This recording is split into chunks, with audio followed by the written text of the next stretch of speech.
পরবর্তী প্রশ্ন করেছেন জনাব সোহাইল আহমদ। তিনি বলেছেন, শীতকাল আসলে বাংলাদেশের আনাচে কানাচে ওয়াজ মাহফিল হয়ে থাকে।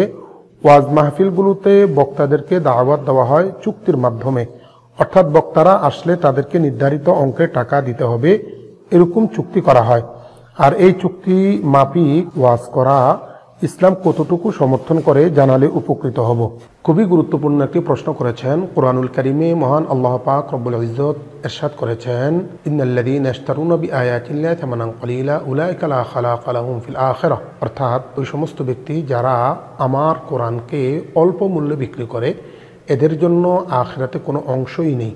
এই আয়াতে কারিমাকে উপলক্ষ করে মুতাকাদ্দিমিন উলামায়ে কেরামের বক্তব্য হলো, ইসলামের কোনো বিধিবিধান আলোচনা করে কিংবা কোরআন পড়িয়ে টাকা নেওয়া বা এটার লেনদেন করা কোনোভাবেই জায়েজ নেই।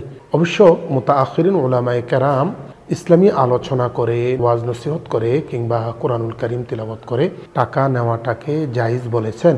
তবে সেই টাকাটা এমন হতে হবে যাতে করে বক্তা আসতে যেতে যেই পরিমাণ খরচ হয় তারপরে অল্প কিছু তার কাছে থাকে, এই পরিমাণ টাকা দাবি করতে পারবে কিংবা এই পরিমাণ তাকে টাকা দেওয়া উচিত।